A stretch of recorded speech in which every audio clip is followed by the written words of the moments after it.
Hello and welcome to Rebels Radio latest interview. I'm joined by Slough joint manager Neil Baker. How are you, Neil? Very well, John. Good week, good performance in the Reading Shaw Cup with some of the squad players getting a run out and a comprehensive 6-3 victory. Yeah, I thought it was a good performance on Tuesday. We somehow found ourselves 1-0 down at half time to an absolute worldie from Marcus Meelan. It's a great strike from the lad. I felt we should have been a few up by that point. Yeah, I think we'd missed a few chances. Gary had missed a couple, Eddie had missed a couple. But we were quite pleased with how we'd done at half time, and we just said, go out, do the same second half, but just put the ball in the back of the net. And you're happy on one count that you're creating a lot of chances, not quite converting some of those. Is that a frustration? Listen, you just want to be creating chances in football, and we're doing that. We're scoring a lot of goals at the moment, and at the end of the day, we've ended up scoring 6 goals, and we could have quite easily had a few more. I think Ed's was wrongly offside. But listen, it was good character as well from the lads, because we went 2-0 down early in the second half, and when you're away at Marlow in a League Cup, could have been quite easy for the lads just to step off the gas a little bit, but they stepped it up, and we showed our class really.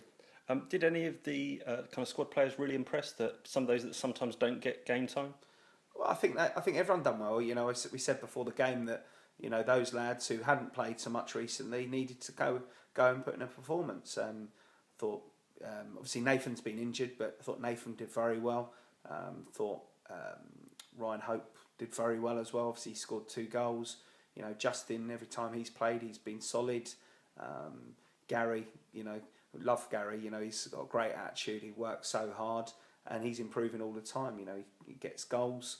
And he's proving to be a very valuable squad player. And I think he's only 21, and I think he'll get better, and he'll play a lot more football, I'm sure. You can't sort of say Scott Harris is a fringe player because he's our top goal scorer, and it's only been because of a couple of games where he's been unavailable that's sort of taken him out the side. I thought Scott was excellent again. He scored another 2 goals, and that's going off the back of the Chippenham game, where again I thought he was excellent. And so moving ahead down the week, you had training Thursday. What sort of session was it? Yeah, it was a sharp session on the 3G Thursday. Everyone was there. It was good until, unfortunately, we had a bit of a knock to Guy. Guy went to clear a ball, and he just followed through and hit the back of somebody's studs on the top of his foot, which does make him a doubt for tomorrow. He couldn't walk last night, but he has excuse me, he has eased up today. Whether it eases up enough for tomorrow, only time will tell. So he'll have to have a fitness test, and also Gary had to pull out the session. He had a tight hamstring, so he's a bit of a doubt for tomorrow as well. Gary, for those who don't know, is Gurkhan. Yeah, Gurkhan Gokman. We all call him Gary. Okay, that's just to clarify that. That's from the Only Fools and Horses. Anyone who's watched Only Fools and Horses will understand the joke on that one. And looking ahead to the weekend away cup tie at Frome Town, what's the squad news? Obviously, you say Guy's are out. Any other doubts? Any other players missing? Say Guy and Gary are both. They'll both be there, and they'll both hopefully have fitness tests. But we're unsure on those. We've got no Searsy and no Eddie. They're both unavailable this weekend, and Kensley is cup tied, having played in an early round for Burnham. So it leaves us a little bit light if those 2 don't come through. Oscar will come in to the squad just to bolster our numbers. But even if those 2 aren't fit, we've already proved this week that we've got some good players in our squad, and whilst it won't give us loads in terms of numbers, we're still very, very strong as far as I'm concerned. And it's very difficult, when you pick up 2 injuries on a Thursday night, especially the week of the FA Trophy, you have to have players signed on by midday the next day on the Friday, and unfortunately we've not been able to bring anyone else in. And so in terms of looking ahead to the actual game against Frome, you haven't had a fantastic record. There's been a lot of frustrating draws over the last few games that we've played against them. What are you hoping for tomorrow? Well, hopefully get the win. They've changed dramatically.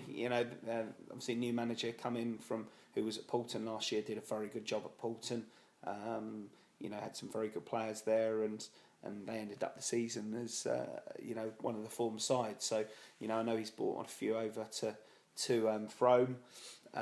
So I'm sure that I think they've apart from Saturday, obviously they got beat against Hungerford, but prior to that I think they were 5 unbeaten at home, taking points off some good teams. So we know we're under no illusions, it's a tough game.